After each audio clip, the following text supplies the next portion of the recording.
Hey there folks, welcome to Spectrum Pulse. We talk about music, movies, art, and culture.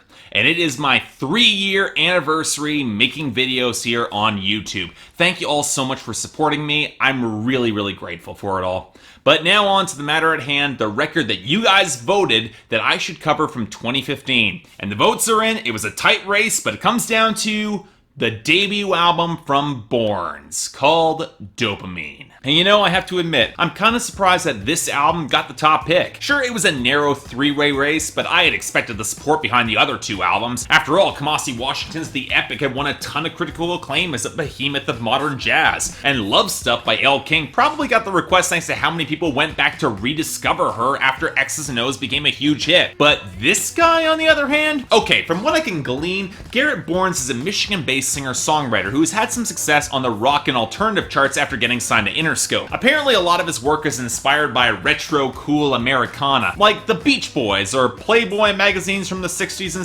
70s, according to him. Okay, I guess that's got promise, but his collaborating producers also seem kind of interesting, most notably Tommy English, a guy who's worked for both 5 Seconds of Summer and Black Veil Brides. And yet the buzz was suggesting Borns was more retro disco and glam rock, neither of their 2 genres, at least I kind of like glam rock. And even though Kyle Kraft set the genre an incredibly high bar this year with Dolls of Highland, there's no reason why Borns couldn't match him going 6 months earlier with this release. And besides, you all recommended I take a look at this, and I gotta trust you guys to have an idea of what I would otherwise like. So I decided to check out Borns' debut album. How did Dopamine turn out? Well, this was a pretty interesting listen, and a pretty good one I should add, so thanks y'all for giving me a nifty album to listen through, especially for a debut. I can definitely see why people like Borns' Dopamine, or why you think I would like it. It's got enough of a rock edge to cross over, it's got grooves and decent hooks for pop appeal, it takes enough interesting instrumental detours, and it's a cool enough synthesis of genres to be intriguing for the critical set. Now, it's not a great album, and I'm sure my explanation for that will piss plenty of you off, but I wouldn't mind hearing more stuff like Dopamine get popular. It's a good album. Or at least certain songs from this album, because yeah, it is kind of all over the place. Now, before I dig deeper into that, let's get the writing and themes out of the way fast, because Borns put together a pretty straightforward set of intoxicated love songs. Seriously, that is pretty much it here. Borns finds girls with such a world-shattering classic beauty that's a pure spike of the titular chemicals straight through his body, and he spends the rest of the album trying to capture his enraptured experience. And you know, the funny thing is that he seems completely aware that the intoxicated haze of it all might not be the healthiest for him, or it might go entirely unreciprocated, like on Dug in My Heart, where the girls always seem to slip away in the morning, or on The Emotion, where the rush of emotion is the long-delayed explosion and response that comes as a relationship drains away through long-time separation. But those are the few places where the writing develops any sort of real complexity. More often than not, it's just a heady rush of fleeting experiences and bits of poetry, like the stabs at vintage beauty on Overnight Sensation, or especially American Money, which plays in the same overwrought Americana territory that kind of goes over the top that Lana Del Rey enjoys, but Borns plays it with far less complex and far less dubious framing. There are points where the songwriting can feel a little clumsy though, like on Past Lives, where he has lines on the hook such as, "Our love is deeper than the oceans of water," because what else is supposed to fill the oceans? But for the most part, the writing is actually fairly well constructed, even if on multiple listens, you don't really pick up a lot of depth and complexity. Most of the metaphors here are pretty bog standard, they're not really going above and beyond. But really,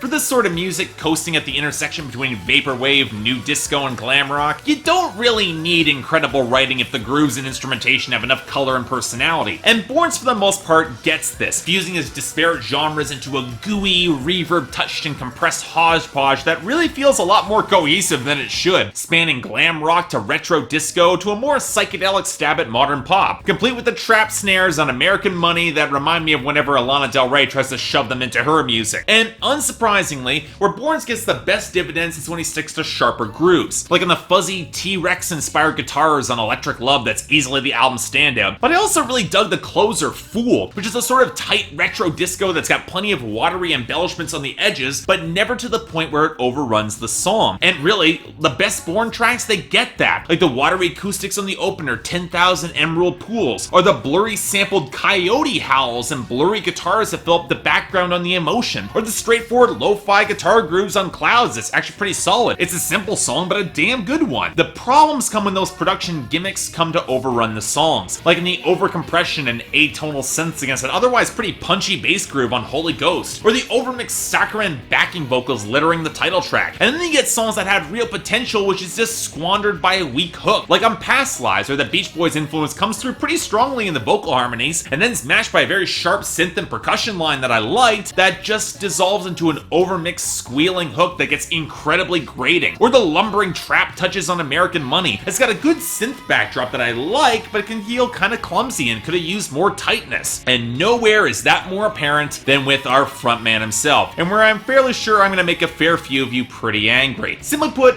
I'm not really wild about Garrett Borns' singing, mostly because he's got a vocal tone midway between Mike Posner and Lana Del Rey, with all the thinness of the former and all the slurred over crooning of the latter. I've referenced her a fair number of times, and this is kind of where it comes through all the more strongly. But you know what, that's him at his worst. It's where I feel his talents are slightly misaligned on his debut. For one, he's got a great rich falsetto that's got the capacity to get a lot more raw. You see it on Electric Love and The Emotion, and when he throws himself into his music with more passion like on Fool, he sounds fantastic. Hell, you could even argue that given the overheated fantasies of love that run through this album, that should be his default, all that going over the top, but instead we get more aimless crooning that feels even more saccharine when you pile in all the backing vocals. Forget glam rock, where I would expect more of an edge. Even in kind of hazy psychedelic pop, that can get kind of grating over the course of several listens. You kind of want him to bring more firepower than he does here. But really, you know what? I actually like this album a fair bit. Sure, it's fairly lightweight when it comes to the content. The production can feel a little bit overdone and not always have the focus that it should. And at the end of the day, Kyle Craft has nothing to worry about on the glam rock side. I can only hope this becomes a trend in modern music. I like to see glam rock make a comeback. But Dopamine by Borns is a damn fine release regardless. Getting a nice 7 out of 10 from me, and definitely a recommendation. If you haven't checked it out from last year and looking for a groove-heavy, easy listen, definitely check this out. Or at the very least, Fool and Electric Love as the songs. You will not regret it. This is a pretty good listen. So yeah, thanks a lot for watching. If you'd like to like and subscribe, I'd be more than grateful.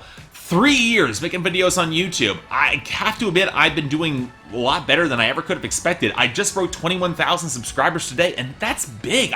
Again, I never would have expected this channel would have grown the way it has. And I have to thank you all for continuing to watch. Even you guys who don't even care about the music and are just watching to support me, I kind of don't understand why you do that, but hey, thanks, I'm not gonna complain. But if you guys want to have some opinions on the music, I've got the poll up here, so tell me what you guys think. Do you guys think that the glam rock side managed to come through well? Or do you guys think that it kind of fell a little bit more flat and that the gooey hodgepodge of genres just didn't come together? Beyond that, anything else I might be able to do to improve my presentation, or any other albums coming up that you want me to take a look at, I will try to give them a listen. Schoolboy Q is next, so stay tuned for that. But until then, I'm Mark, you're watching Spectrum Pulse. Thank you all for 3 years, and I'll see you next time.